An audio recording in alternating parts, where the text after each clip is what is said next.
Pokemon, that most endearing of series.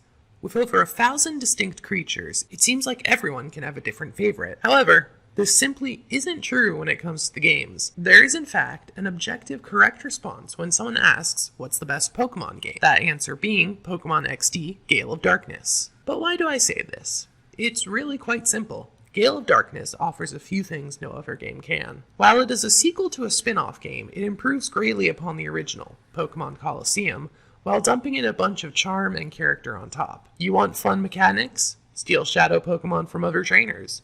You want memorable villains? Meet Snaddle, a man who is cosplaying as the Moon. And you know for sure this game has plenty of bops, with my personal favorite being Mirror B's battle theme. For those who haven't played this game, the gameplay involves snagging Shadow Pokemon, monsters which have had their type artificially changed from other trainers, and purifying them to return them to their natural state. So, naturally, we're not going to do that in this playthrough. Today we're going to find out how hard it is to beat Pokemon XD without purifying Shadow Pokemon. I'm William CW, and if you want fun and outlandish gaming challenges in your feed, be sure to like and subscribe. Like most Pokemon games, we start by being presented with a few name choices for our character, or the option to enter our own. We will be going by the name Evil, because we will never be helping these Shadow Pokemon. We won't even be snagging most of them. We need their precious XP, and that means they have to faint in battle. So while I prefer Gale to Pokemon Colosseum, the other Shadow Pokemon game, there's actually a good reason why we're playing Gale. This is because, of the two, only Gale offers wild, non-Shadow Pokemon for the player to catch, albeit in very limited variety. We won't be able to immediately access these Pokemon, but alongside our starter of Eevee, they'll form the backbone of our team. Speaking of, our final team will consist of Umbreon, who's the anchor of the team. Always over-leveled relative to the rest of the party, they're never not out in battle. Worth noting is that nearly every battle in this game is a double battle, so it'll always be Umbreon and whoever I happen to be training at the time. Aggron, who spends most of the run being useless, but in his final evolution becomes a dependable go-to, who is usually in the second slot. Flygon, who literally only reached their final evolution just before the final boss, and spent most of their time prior to that being meh. Donphan, who evolved early and had a couple of key moments where they were the star, but by and large just chilled out. Medicham, the sole member of the team who came from an in-game trade, and thus gained XP at a faster rate, was a good source of damage, but was also detrimentally squishy. And finally, Jumpluff, who was the first party member I caught, and stuck around because after getting the others, I was simply put too lazy to replace them. But with their pom-pom hands, they make a respectable cheerleader. But those fun, strong Pokemon are a long ways off.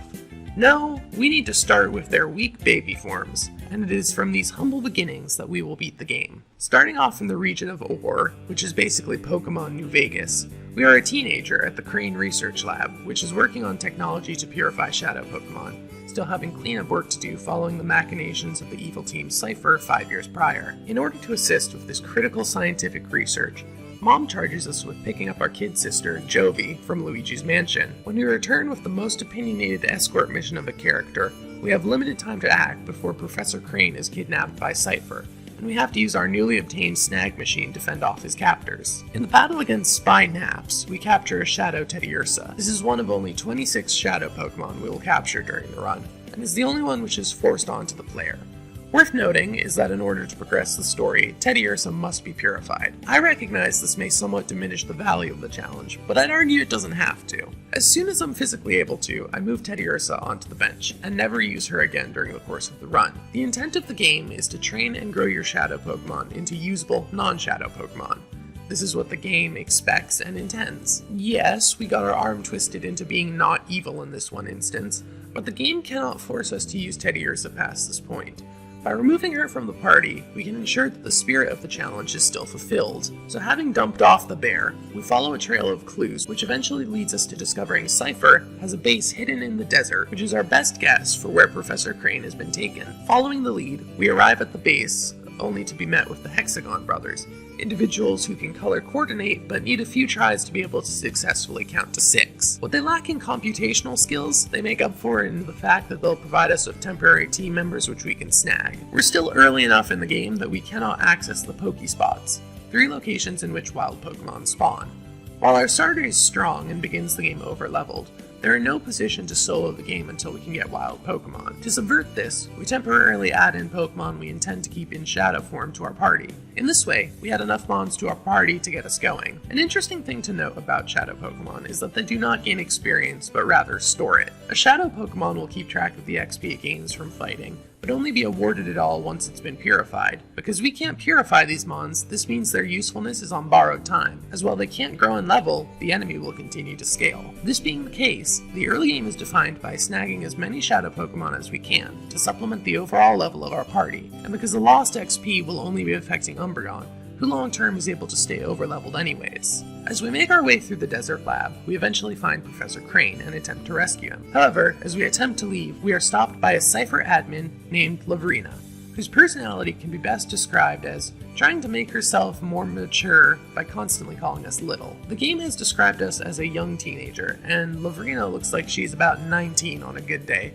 so maybe she should stay in her lane. For belittling us as she does, we defeat her in battle, but not before stealing her Delcatty and making good on our escape back to the Pokemon Research Lab. By this point, the rest of the research team has managed to finish the Purification Chamber, a cutting-edge technology for expediting the purification progress. Good for them.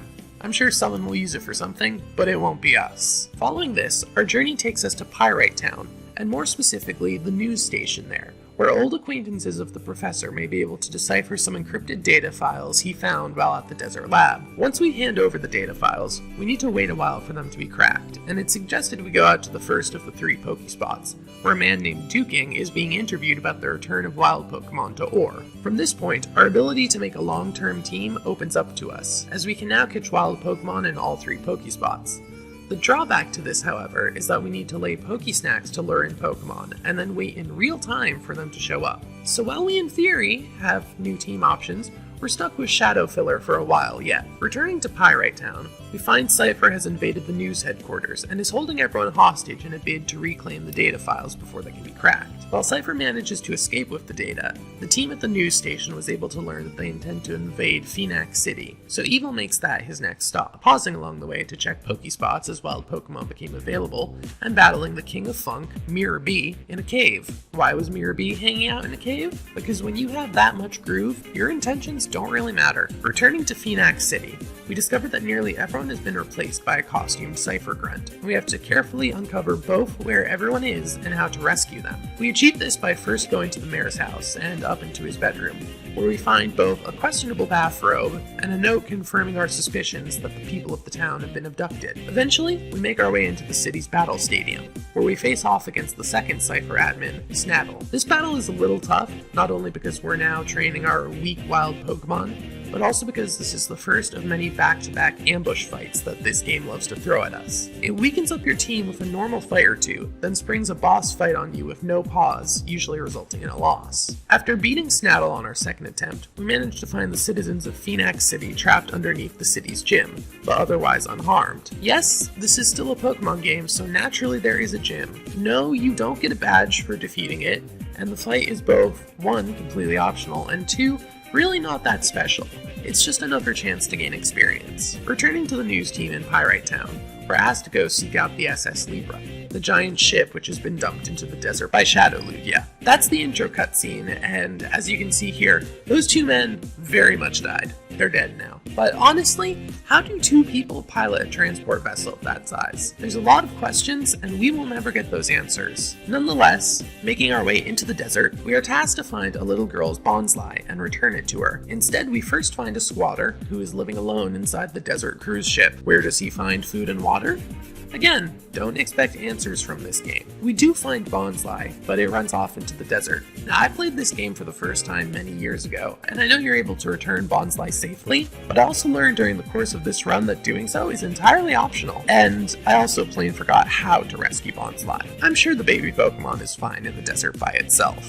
We are less fine as a baby in the desert by ourselves, however, as we get chloroformed by a gloom owned by Team Snag'em, who steal the snag machine from us. Going through their base, we fight them off to recover the snag machine, and get to meet the president along the way. We next head out to the Cypher Pyramid Factory, which is a thing that sounded normal to the writers of this game. By this point, we're done capturing shadow Pokemon, but we do snag a Zangoose from Johnny Bravo here. He's the closest thing this game has to a rival, and as such, we have to put him in his place by stealing his pet. We battle our way through the factory pyramid and ultimately shut down the machinery that creates new shadow Pokemon, meaning Cypher now can only use those shadow Pokemon they've already created.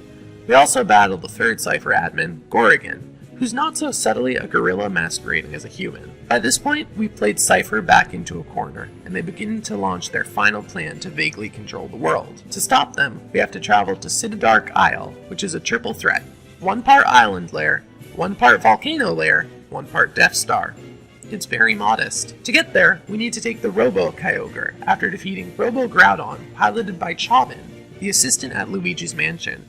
I know that makes no sense, but we're in too deep now. I need you to just go with it. We eventually reach Citadark Isle, and after battling many grunts, all the previous admins, and 2 twins, who are the sons of Grandmaster Greevil, we finally get to meet Shadow Lugia, which we promptly throw the Master Ball at because screw playing fair. Enraged, we fight Greevil and lose the first match, because you may not have expected this, but a Jumpluff isn't really able to beat a Shadow Moltres.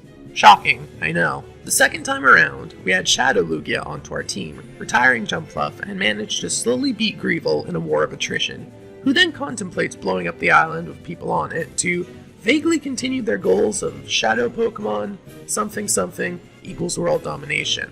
Thankfully, one of his sons talks him down, and we are able to successfully beat Pokemon XD, Gale of Darkness, without purifying Shadow Pokemon. Hey there, I hope you enjoyed this video. If you did, consider liking and subscribing for more gaming challenges. I hope you have a nice day.